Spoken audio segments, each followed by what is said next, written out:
Alright, today we're going to finish up the review quiz.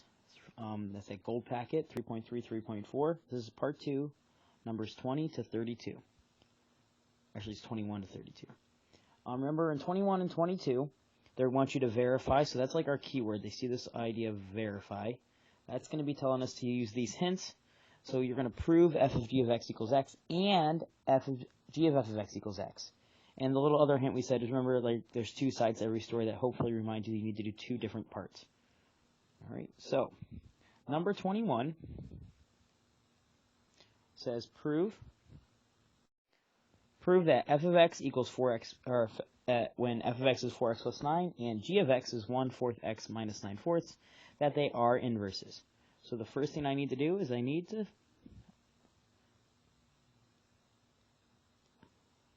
to see if f of g of x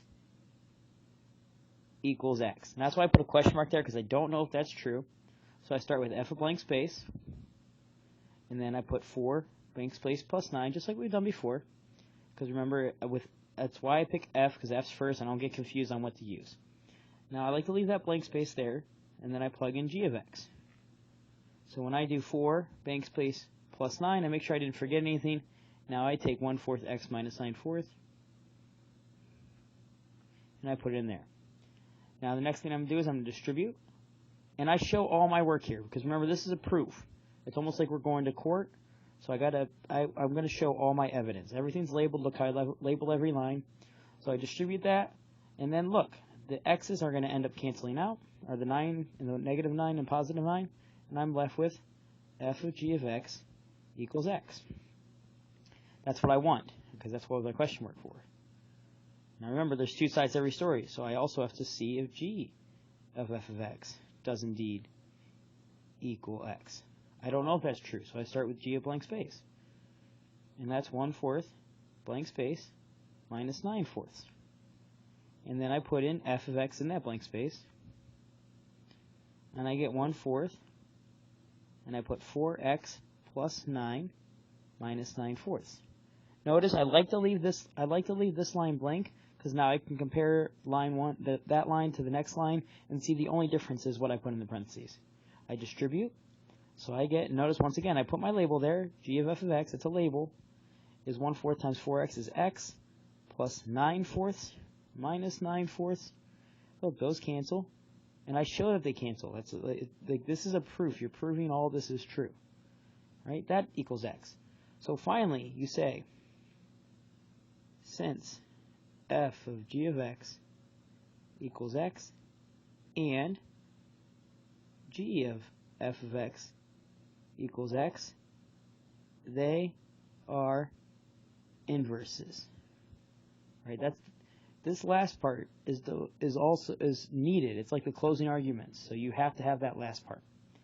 And that's it for 21. All right, 22.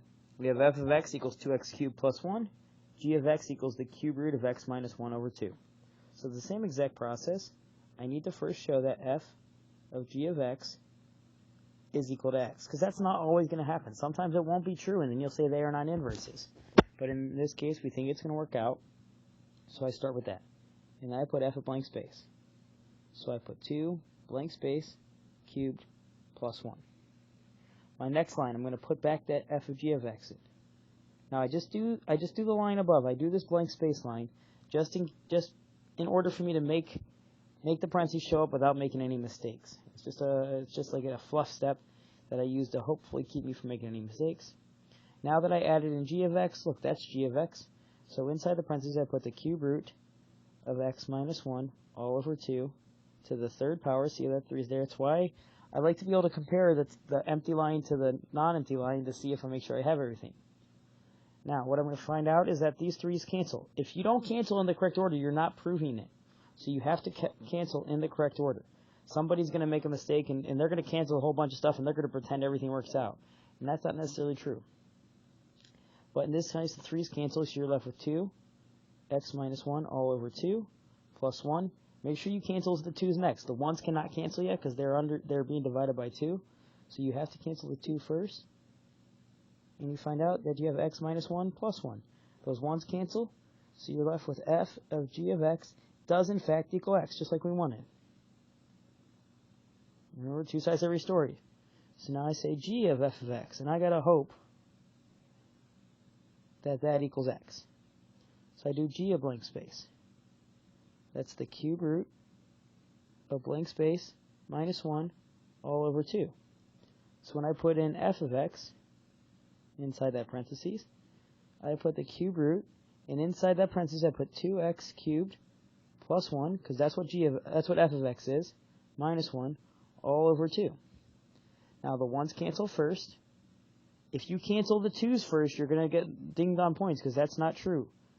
The 3's don't cancel yet. The only thing that cancels is the 1. And then I label it again. I put my label there, because this is like you're in court. Everything's got to look really nice. You're trying to prove something. You're not just trying to say it, you're proving it. The 2's cancel next, because they're not perfect. They can't leave the jail. And finally, you have the cube root of x cubed. The 3's cancel. So g of f of x does in fact equal x.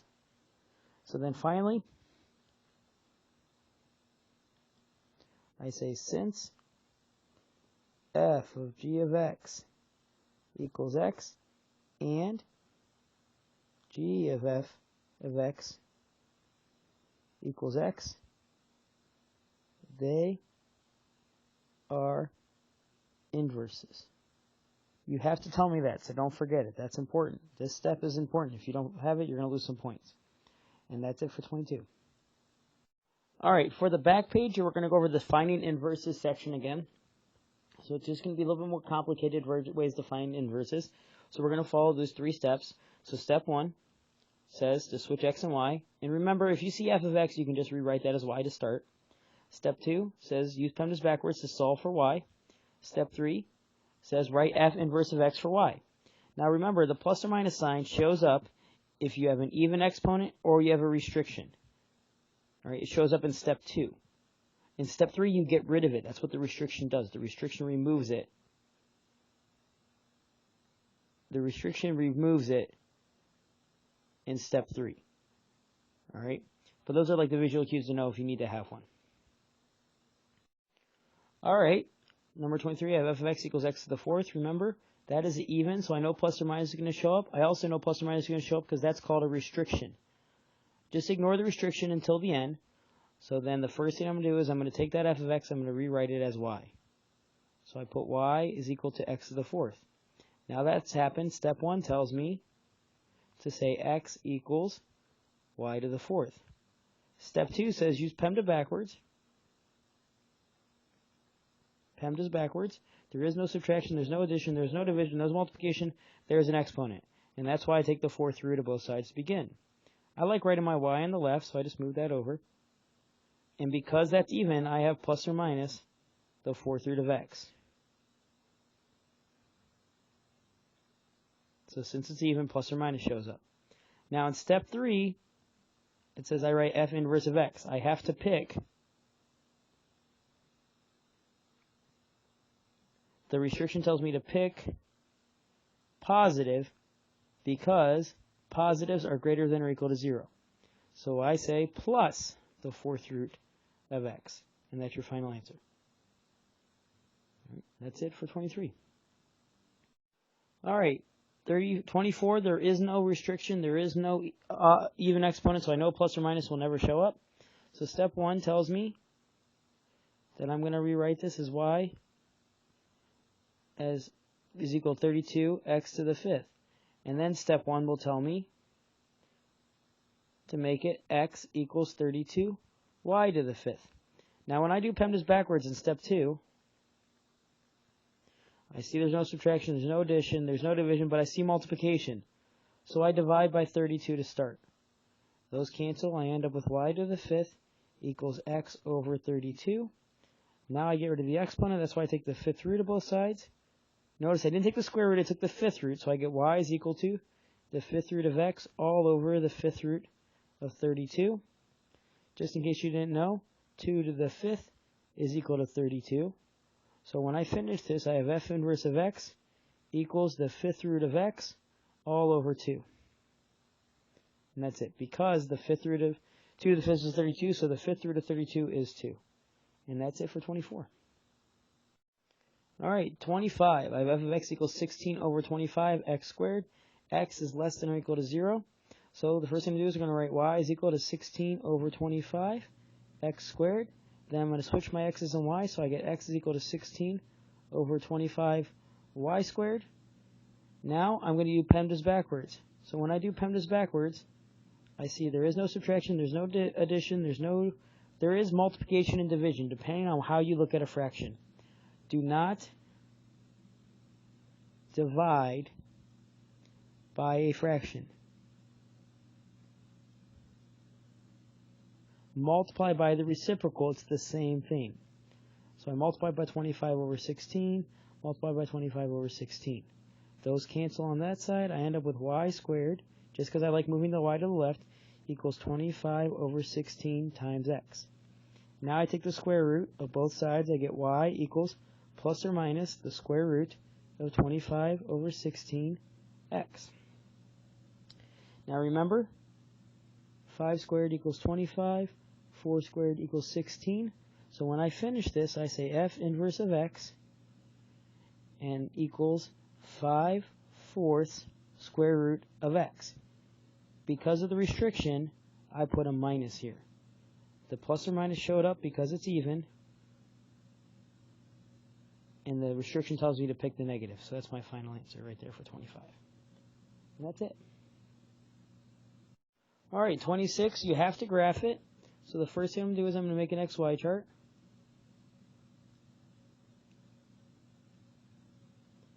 I'm going to pick -2, -1, 0, 1, and 2.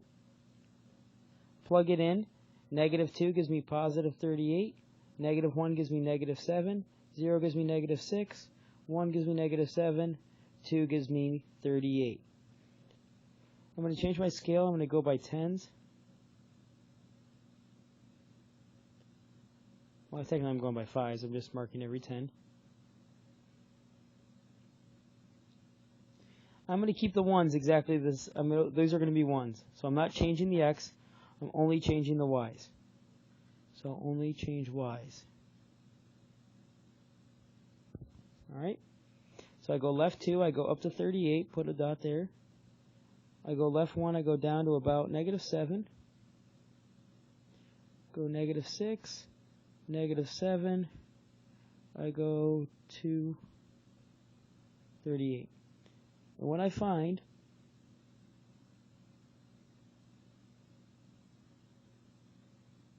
is I get a nice W. All right. So I say since the inverse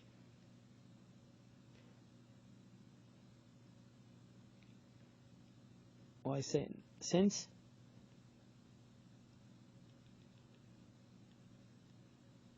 it fails the horizontal line test, the inverse, do not forget that word inverse, because we're talking about the inverse is not a function. Now remember, the inverse is not this function, but if the graph is rotated. So a completely different graph is not a function. This is a function because of this. It's guaranteed to be a function. So the original is a function. I don't care about the original.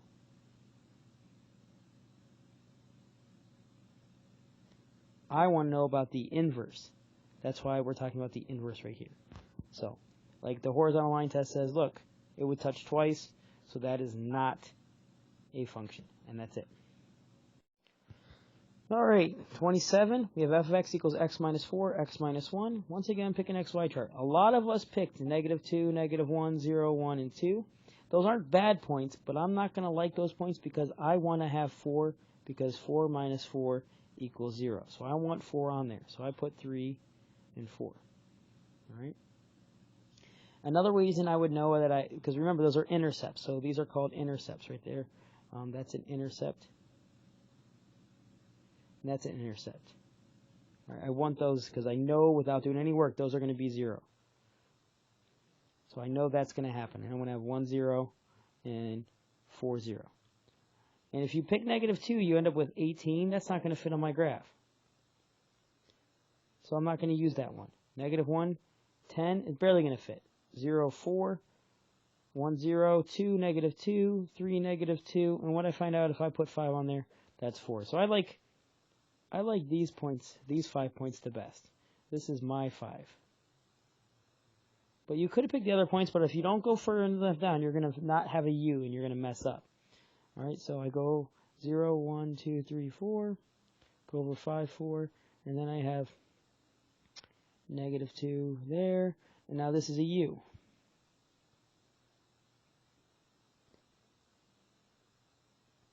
Alright, once again, it fails the horizontal line test. So you say since f of x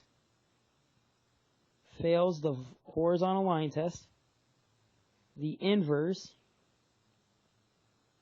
or you could put f inverse of x if you really want to, is not a function. You have to put inverse or f of inverse. This is important. You have to put that in there.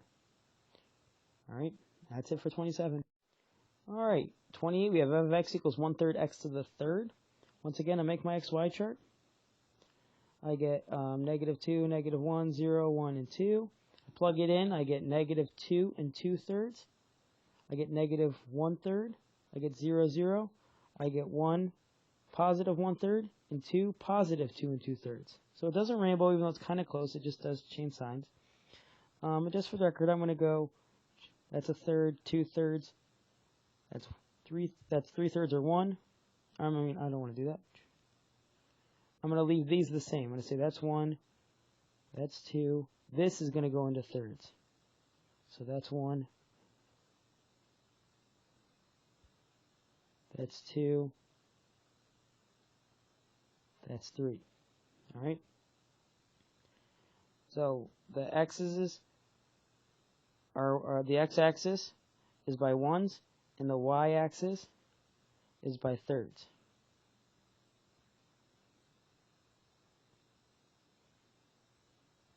So I go -2 down to -2 and 2/3. I go -1 down to 1/3, 0, 0, 1, 1/3, 2, 2 and 2/3. Here's my graph. It's kind of like an S. It passes. So I say since f of x passes horizontal line test, the inverse, or f inverse of x, is a function. And that's it for 28. 29, 30, and 31 are using these steps again, so we're going to go through those steps again for 29, 30, and 31. 29 says we have f of x equal x cubed minus 2. First thing I'm going to do is write y instead of f of x. Now I'm going to switch x and y. Now I'm going to solve, so I'm going to add 2 to both sides because I'm doing PEMDAS backwards in case you're not sure. And I get rid of subtraction first. So I add 2 to both sides. Hopefully by now you know x plus 2 is just x plus 2. It cannot be combined. There's no addition, there's no division, there's no multiplication. There's an exponent, that's why I take the cube root. I end up with y equals the cube root of x plus 2. Step 3, most important step, says you say f inverse of x equals the cube root of x plus 2. And you're done. And that's it for 29. Alright, so 30, I have f of x equals -2/5 x to the 6 plus 8 with my restriction. So that's my restriction. So my restriction, I'm going to ignore till the end. Remember, that tells me plus or minus is going to show up. Also, I know plus or minus is going to show up because that 6 is even. So step 1 is still the same. I say y equals -2/5 x to the 6 plus 8. Now I switch x and y, so I say x equals -2/5 y to the 6 plus 8. Now I'm going to do PEMDAS backwards. I don't see any subtraction. I see addition. That's why I have -8 from both sides. Hopefully by now, you know x minus 8 equals -2/5 y to the 6. There's multiplication and division because of that fraction. Remember, you do not divide by a fraction, so I multiply by the reciprocal, -5/2. The -5/2 distributes. I end up with -5/2 x plus -5 times -8 is plus 40. Half of that is 20, so it's plus 20. equals y to the 6th. So I have y to the 6th equals negative 5 halves x plus 20. Now I take the 6 roots of both sides. I have y equals plus or minus. Plus or minus showed up because that's even. The 6th root of negative 5 halves x plus 20.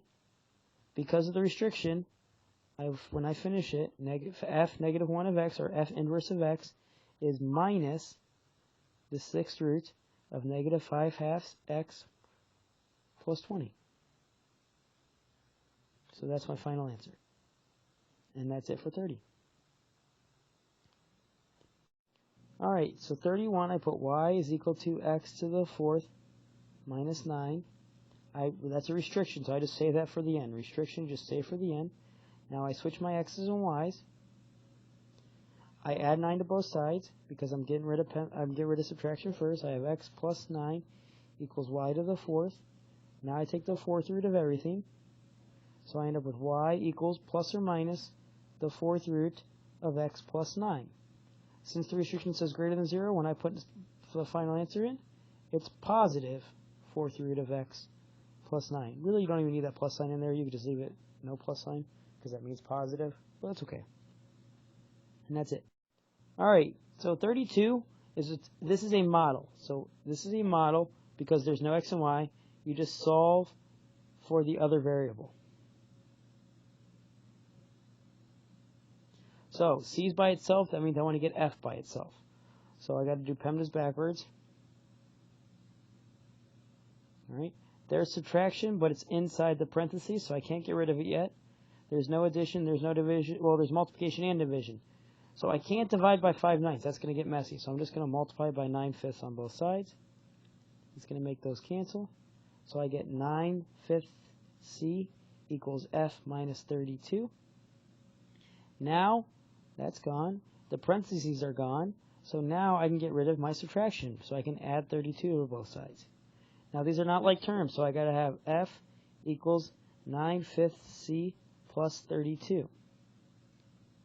Done. Last thing you got to say is this changes Celsius into Fahrenheit. And that's it. The original problem changed Fahrenheit to Celsius. This is the inverse, so it does the opposite of that. And that's it.